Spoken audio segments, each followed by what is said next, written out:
Now, in this edition of From Beginning to Endgame, I'm going to do something a little different, and we're not going to follow the journey of a character, but rather the journey of the Infinity Stones themselves, taking info from both the movies and other sources of canon out there, and exploring what they are a little bit, what they can do, and mainly how they ultimately ended up in the possession of Thanos.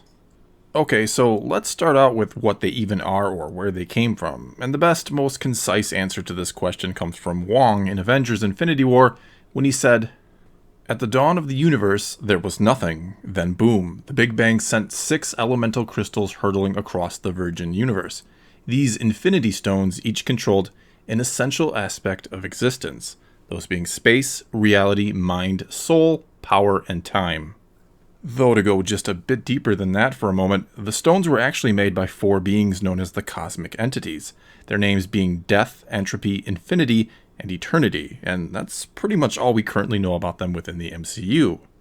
Anyway, these powerful stones that house the fundamental forces or building blocks of the very universe itself, and that allow the wielder to control them, have indeed been around since the dawn of time, just out there where, in theory, anyone could have come across them and picked one up and tried to do some unimaginable things with them. If they could have used them, that is. Because the problem is, not just anyone can even touch an Infinity Stone, much less use it, as we've seen on several different occasions. Like when the Collector's assistant Karina grabbed hold of the Power Stone and died in a fiery explosion, or when it took all of the Guardians of the Galaxy, including Peter Quill who is half celestial, to essentially wield that very same stone. And so only beings who are already very powerful can actually use them, only beings like Thanos. And now, in the order that he collected them, we'll go over what we know about each of these 6 stones. Starting with the Power Stone, which is purple in color and embodies the destructive forces of the universe. It grants its wielder tremendous energy manipulation, as well as enhances the user's own strength and durability. And though Thanos is incredibly strong just on his own, while in possession of the Power Stone, he was so strong that he made quick work of the Hulk, as we saw at the beginning of Infinity War, as well as presumably also defeating Thor, though we didn't see what was, hopefully for the sake of Thor, a very epic battle. And now that we know what it does, let's track its known history and path to Thanos. And what we do know is, after its creation, it was carried by the celestial being Essen the Searcher. He used it to destroy planets and civilizations until it was essentially forgotten inside an orb for well over a millennia, before a group of 9 cosmic beings briefly took possession of it, but even sharing its vast power, it quickly destroyed them. Eventually then, the orb was hidden inside a secret tomb on the planet Morag, a tomb that was, after a global warming catastrophe, lost under the planet's vast ocean, though every 300 years or so, the water recedes and reveals the tomb once more. That's when, as seen in the first Guardians of the Galaxy movie, Star-Lord takes possession of it, though he's not the only one who's after it. Thanos, having learned about the stones and who is now seeking them to carry out his plan to balance life in the universe by wiping out half of it, has entrusted Ronan the Accuser, who doesn't know initially what he's going after, to retrieve the stone for him. But once he does figure out what he's truly after, he takes it from the Guardians of the Galaxy with the goal of using it himself to destroy Xandar. But as mentioned before, the Guardians join together to stop that from happening, and ultimately give the orb and the stone inside to Nova Prime for safekeeping. But it isn't there for long, before Thanos and his forces come to Xandar and simply take the stone from them. Next, Thanos will acquire the Space Stone, which is blue in color and, no surprise, controls the fabric of space and seems capable of generating unlimited energy. It also can instantaneously teleport the user anywhere in the known universe, and it's believed the Asgardians were the first to find and claim the stone, using it to construct the Bifrost that allowed travel between the 9 realms. It was eventually placed in a cube then and became known as the Tesseract, the jewel of Odin's treasure room, though for reasons unknown, it was left on Earth at one point, where it was eventually discovered by Johann Schmidt, also known as the Red Skull, as seen in the first Captain America movie. Red Skull then used it to mass-produce weapons during World War II, weapons that would have wiped out the Allies, if not for Captain America thwarting his plans. And in the final confrontation between the two, the Space Stone banishes Red Skull to Vormir to protect another one of the Infinity Stones, which seems to imply some sort of level of awareness or sentience from the stones themselves. Anyway, while Red Skull got teleported to a distant part of the universe, Captain America and the Tesseract were lost right here on Earth at the bottom of the sea, until Howard Stark fished up the Tesseract, but couldn't find Captain America. Stark then, limited by the technology of his time, wasn't able to do much with the Tesseract. He created the element palladium to use in his early arc reactor prototypes and left detailed notes about it for his son Tony, who he hoped could finish the project one day.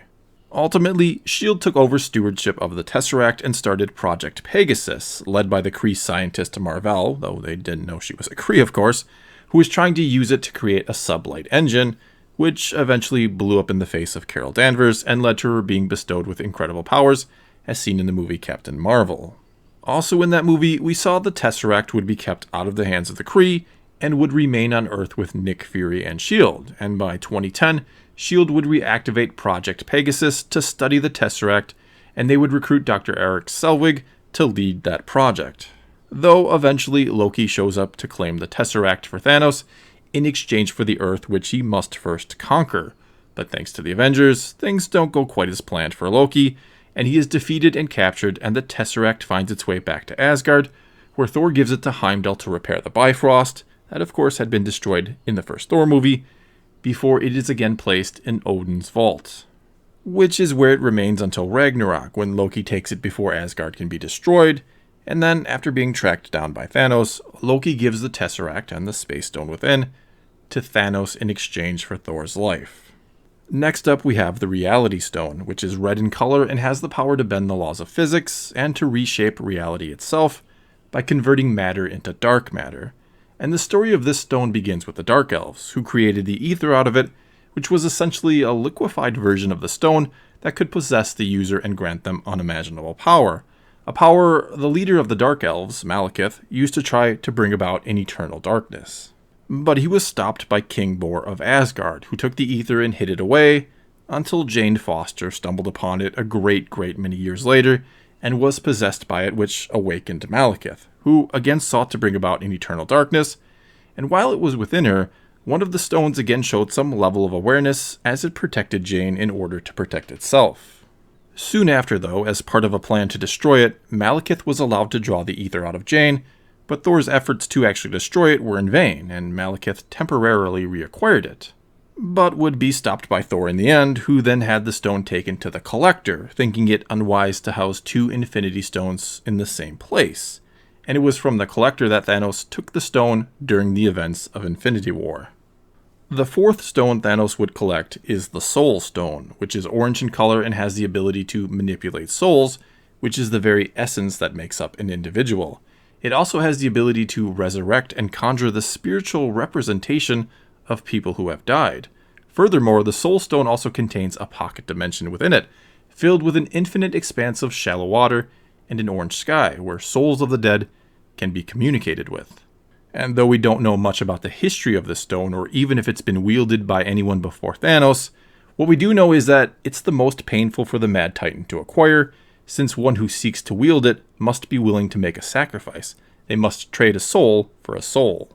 But not just any soul, it has to belong to someone the Seeker truly loves. And so, on a great cliff on the planet Vormir, Thanos gives up the only thing he ever really loves, Gamora, and gains the Soul Stone. The next stone Thanos would gain possession of is the Time Stone, which is green in color and, as the name implies, can manipulate time, even in places that are beyond time like the Dark Dimension, which was the domain of Dormammu. The Master Sorcerer, Agamotto, was the first known wielder of the Time Stone and made a device called the Eye of Agamotto to both shield its massive power and to make better use of the stone at the same time. When Agamotto founded the Masters of the Mystic Arts, he made using the Eye forbidden, though he did allow Gigliostro to study it and to write a book about how to control it. Henceforth, all Masters of the Mystic Arts swore an oath to protect the stone with their lives, and so it remained hidden on Earth for a very long time. That is, until Doctor Strange came to train and started to read the book of Gigliostro. He learned how to use the Eye of Agamotto and became the guardian of the stone. In Infinity War, then, it's Ebony Maw, one of Thanos' generals, who comes for the stone and manages to kidnap the Sorcerer Supreme, but before they reach Titan, where Thanos was meant to meet them, Iron Man and Spider-Man managed to kill the Maw and save Doctor Strange. Later then, after having seen millions of realities, millions of possible ways the conflict with Thanos will end, and there being only one that they win, Doctor Strange ends up giving the stone to Thanos to save Tony Stark's life, telling Tony after that they're in the Endgame now. And I think it's safe to assume that in that one future where they win, Doctor Strange saw that Thanos acquired all the stones, and that Tony Stark is likely very key to victory somehow. So he was only doing his part to hopefully bring that possible future to fruition.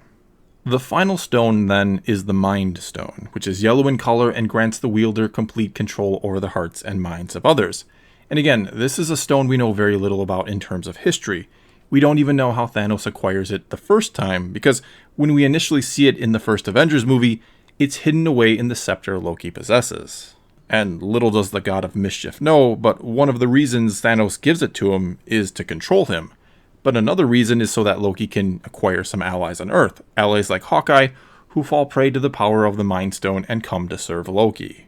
And while under Loki's control, he learns from Hawkeye about the team Fury's trying to put together to stop him, and so Loki devises a plan to let himself get captured so that the scepter will fall into their hands and so it can work its magic and cause dissension amongst the future Avengers. Ultimately, Loki is hoping it will make Bruce Banner mad enough that it causes him to turn into the Hulk, where he will, quite literally you could say, rip the team apart before it can ever truly form.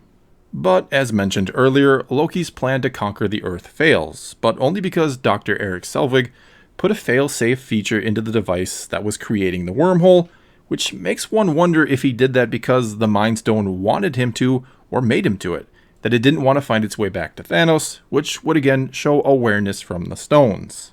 Though, of all the stones, the Mind Stone is the one we know for certain has some sort of sentience, or at least some sort of highly advanced AI structure, which is discovered by Tony Stark after the scepter is recovered, after being in the possession of Hydra for a time, and this framework would then be used to help create Ultron, and eventually Vision as well.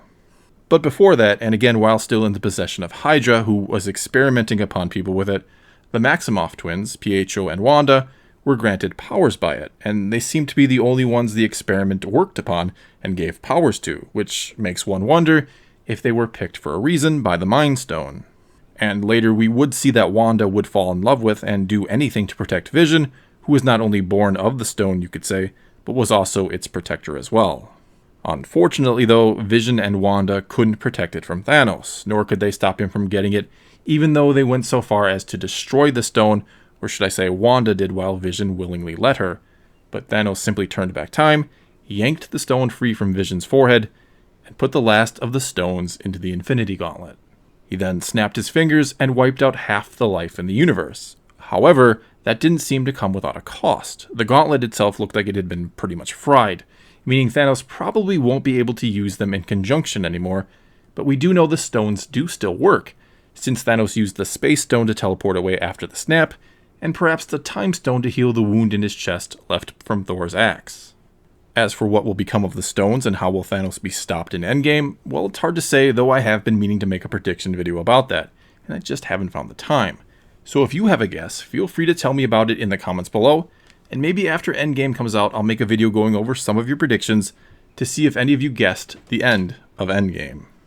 Well, that's all I've got for you this time, and I do hope you've all enjoyed this beginning to Endgame series, and my apologies for not getting to all of the Avengers, but there are quite a few of them, and I started this kind of late. But I already do have tentative plans to do an after Endgame series that tries to cover even more of our heroes in different ways. Anyway, leave your predictions or your thoughts below for this video, or the series in general, and let's talk some Marvel. And until next time, thanks for watching.